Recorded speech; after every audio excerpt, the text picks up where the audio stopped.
quite funny if it then didn't stream.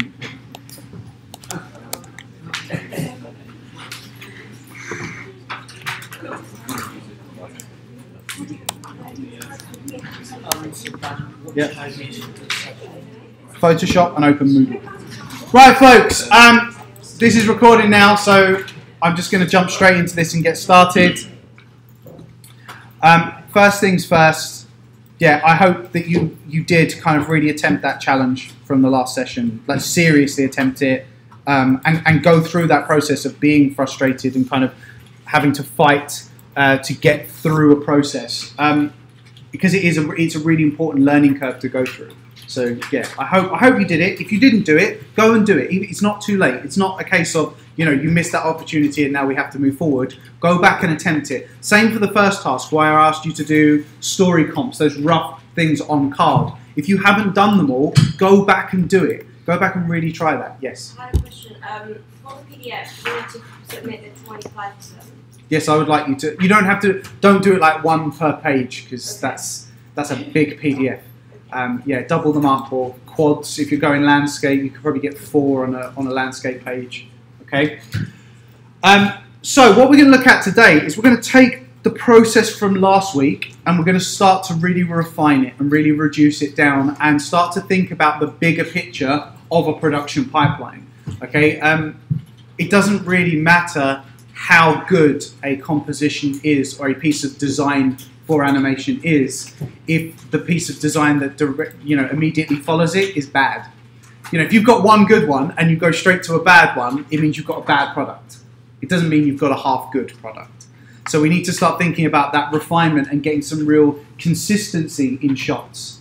Okay, and we have a real challenge as animators or as people working within animation, because you can't do what they do in film. You can't do a traditional film pipeline, which is where you shoot everything and then just make it good in editing. You quite literally trim the crap out so that you've got the really good stuff left. You can't do that in animation. I mean, can you imagine that if as an animator you were producing a 2-hour film and you had to produce 6 hours of animation and then just chop loads of it out? The studio would go bankrupt overnight. You just can't afford to do it. So we have to go through this process instead of thinking very carefully about everything that we do and making sure every shot is the very best version of itself and that it is seamless in its relationship with the shot after it and with the shot before it. And that's what we're going to look at today, is the relationship that exists between those shots. So these are some of the rules. There are always rules. Anyone who tells you that there shouldn't be rules and you should just be creative is someone who's never made a serious amount of money or put a lot of money at risk with a product. Because creativity is fine as long as you've still got something viable at the end. That's why so many artists, they live impoverished lives. It's true, like the starving artist thing is not a joke. That's like a genuine thing. You feed on your own creativity and it means that you lose your commercial viability. So we need to remember that there are rules to play by and to be wary of that. So I love that first one. It's a really good kind of phrase to tell yourself. Cinema has a language. We know film has a set language, which means that there is such thing as grammar within that language. Okay, so this is not about the words themselves, it's about the relationships between them, how we use them together, and it's exactly the same in film language. Yeah, it's about the relationship that exists between elements. Yeah, shots are not built on characters, they're built on perspectives. So it's not about, when we looked at Miguel and Tulio in the first task, and that relationship between them. We weren't looking at them. They weren't necessarily important. It was the perspectives of what was happening within the scene. It's how we were viewing that narrative unfold. That's what we want to feel. Oh look, there's my first spelling mistake. Slide 2. I mean, that's really bad, even for me. So what you want the audience to feel should be the driver. So if we know what the narrative is and we know what we want to say, the next most important thing is, how do we want the audience to feel about that information? Do we want them to feel a sense of anticipation or excitement or fear or concern or humour? One of the things that I feel is missing, and this is my personal opinion, this is no official standpoint, is in student films in particular, there is an absence of feeling good. There is a real driver to make a statement about something that you are passionate about and what you care about and what you want to tell the world about. And that's great, and I applaud it. But remember that it's okay to just make people feel good. It's okay to bring joy and to bring humour. These are just as valid as emotion, as an emotion, as fear and anxiety and concern and empathy are. So, remember that. What do you want your audience to feel? And also, within that kind of concept of film language, there are some shots that work, that we know work. So use them, because they work. It's not magic. It's not that they work in that film, or they work because it's that actor, or it's that director. They work because as a structure, they are functional, and the audience is able to read them really well. So don't feel like you're copping out by using a tried and tested shot composition. Don't feel like that's somehow cheating or that it's less worthy. And on the other side of that, don't feel like every shot has to be completely mad because that makes you look like an avant-garde filmmaker. Okay? It doesn't. It makes you look like someone who doesn't know the rules. Okay? It's, you think of it like driving a car. Good drivers are the ones who don't get in the way of other people and who don't cause accidents and who don't stand out on the road. The bad drivers are the ones who don't understand the rules. Okay, and you want to be a good driver. You want to kind of deliver something seamlessly. Yeah. So it's winning the Grand Prix. It's not Destruction Derby. Right. So this is an example of that. Name the film. 12 Monkeys. Thank you very much. It's great. It's an awesome film. It's completely mad. But what it does do is it uses very specific shot compositions repetitively. So it finds a good shot and it uses it again and again to drive a point home. Does anyone know can someone just shout out, what type of shot is that? Sorry? Like wide angle, medium close?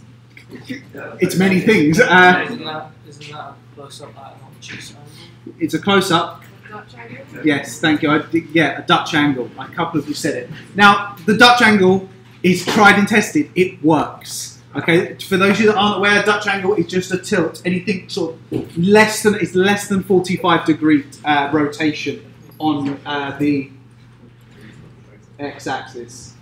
Yeah. Sorry, I'm just like playing around angles in my head there. Now, the reason this works is because it feels unnatural. It tips the entire environment to an angle, and what that does for us as the audience is it makes us feel off balance. Now, the human eye is used to a very specific set of behaviours. We are used to opening our eyes and seeing a flat, level horizon.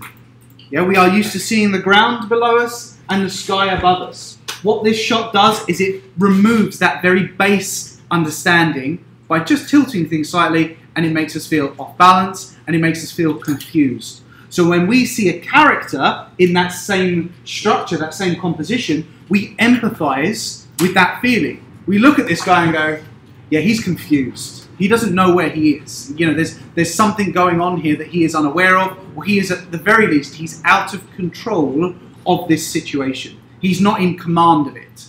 Okay? If the shot was different, if the shot was like dead level, and it was a low angle, kind of looking up at Cole, I think his name's Cole in this, kind of looking up at him, and it was his whole figure, or at least his upper body, we go, wow, he looks in charge, he's going to do something important, he's empowered. But the Dutch angle does the opposite. It removes power. It makes a character kind of feel vulnerable or feel confused.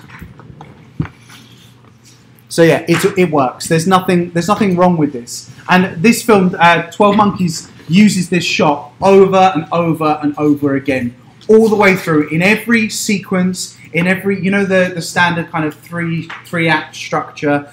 Each one of those arcs, this angle is used because the key theme of the story is that Cole genuinely doesn't understand what's going on. Even right at the end, spoiler alert, he doesn't understand that it's that time is like a loop and that he's stuck in this thing.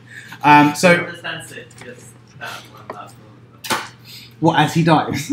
Spoiler. Possibly, I don't know, but it works, and it's quite frustrating when it works because that's what the narrative's for. It's about a confused and disorientated character. So using that angle again and again is really kind of effective and proactive.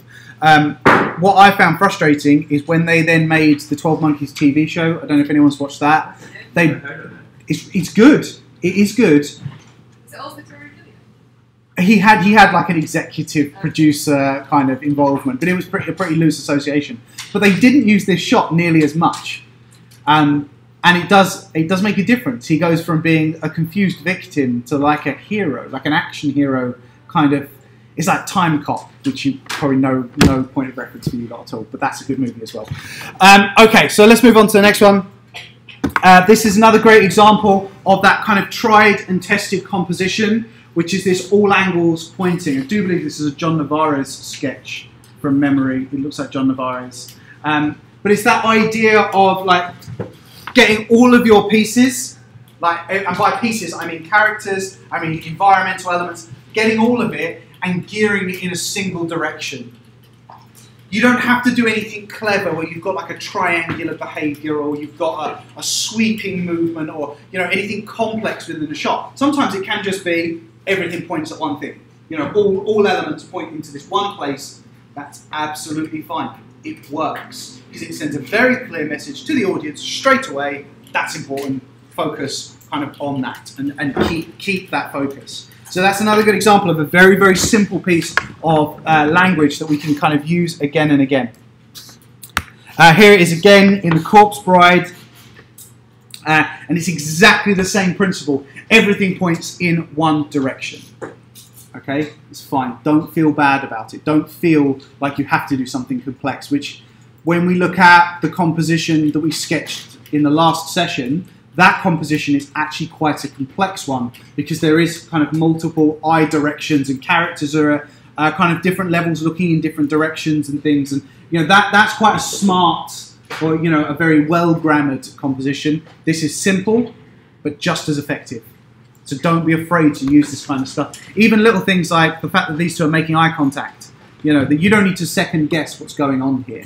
Yeah, she's in charge and scary. He is small and terrified. Everyone should look at her because she's creepy. Really simple. All right. So the next thing I want to show you is if we've got these effective shots, now we need to start thinking about the relationships that exist between them. Like I said, if you've got a good shot and then a bad shot, you have a bad sequence. You don't have a half good sequence. Film. Thank you. Yeah, Paranorman. So it's our characters going up the steps. Now, what's really interesting about this is it kind of breaks a few of the rules in terms of composition because we've got a slight Dutch angle. I don't know if you can pick up on that. It's very, very subtle, but it is there. It's an ever so slight Dutch angle. But we've also got, because the character's leaning into the shot, he's dead straight, and that's kind of weird. Like compositionally, it's kind of an odd thing to do. But it's because